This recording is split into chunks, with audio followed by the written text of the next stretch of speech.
keepsakey smile, even though it's breaking.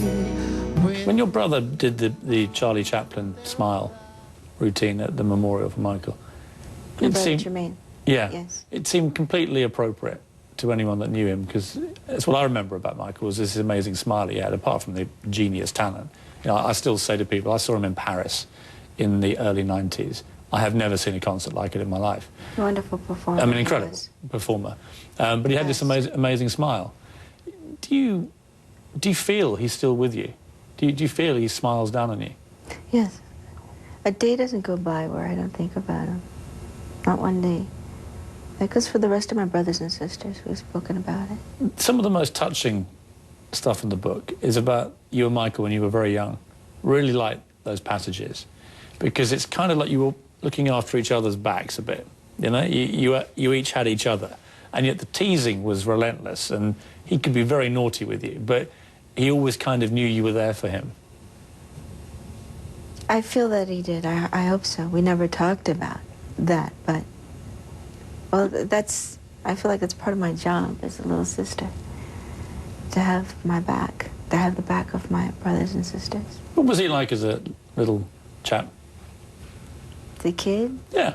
I heard he was bad. I did, as a little kid, because, I mean, obviously I heard he used to pranks, tease people all the time, but he was a good kid, though.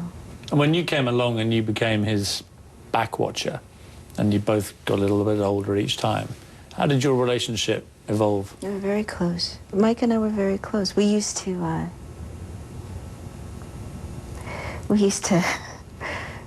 go to this restaurant called Love's. I don't think it's in existence anymore.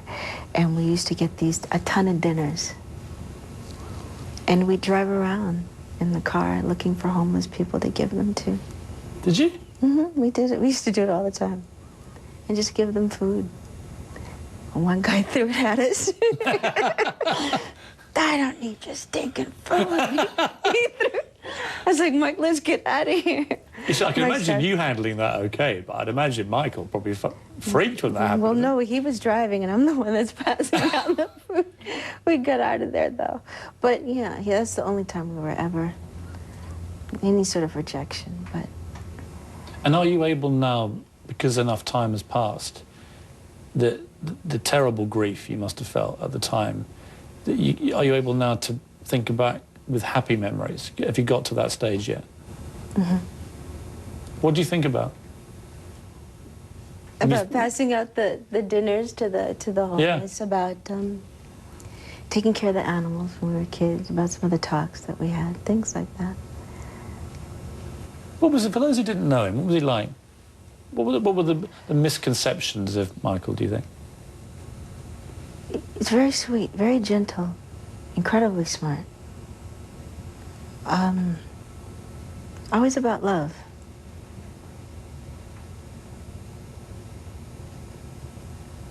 Always about love. He knew who he was. Do you think most people misunderstood him? Mm-hmm. I interviewed Michael. Oh, you did? Yeah, I interviewed him. And I found it fascinating to actually talk one-on-one with him, because A, he seemed completely normal to me, and we had a great discussion about all sorts of things. Mm-hmm. Great sense of humour. Mm-hmm. But what was really interesting, and I wanted to read you some of this, was what he said about Princess Diana, who had just died. He said to me, I told her that no normal person could possibly understand the life that she led. I'd had that attention since I was a kid. Diana had had it only from the age of 19. I'd had it all my life, so I knew how to handle it. I just said to her, rise above it all. I would tell her how I'd go on stage sometimes in the worst pain, either emotionally or physically, with something like a toothache, and I would put whatever it was out of my mind and perform. And I said to her, be strong, be determined, no one can hurt you. You can only hurt yourself, so be defiant. And I think she appreciated it and got something from my words. I think I was able to comfort her. And when I read your book, there was a lot of similarity there in terms of the way that you dealt with the appalling tragedy of Michael's death. You know, you had to get back out and perform. And when I read these words again, I was thinking, wow, it's almost exactly the situation you found yourself in. For one, listening to what you said, what he had said to you, a part of that is how my father raised us. Whatever's aching you, whatever's going on in your personal life, you don't let it show. You have a job to do. They're not there to know your business. Get out there, they paid their hard-earned money to see you work, to see you perform, and you give them that. So you don't let them, you don't show the pain that's going on inside of you. I got back to work right after my brother passed. It was very difficult at times, and there were moments that when it helped me get through it, really. Performing does. Mm-hmm. Is that because you have a kind of weird communion with an audience, that having people there to almost share it with? Is it that? This one-on-one, or not even one-on-one, just even, yeah, well, one-on-one, or getting in front of a small group.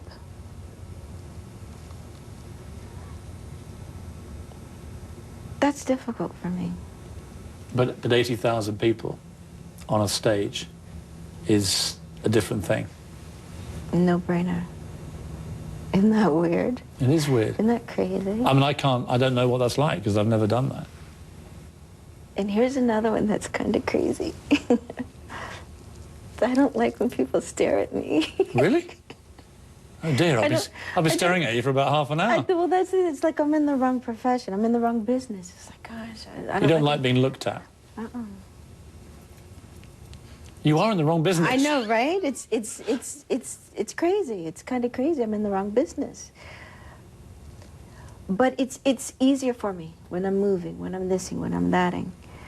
But if I'm just still in speaking, it's a lot harder for me. So I just have to put on that face. In a moment, Miss Jackson on the real diva in the family. Well, let me stop, because I think my sister's a diva. She's gonna kill me.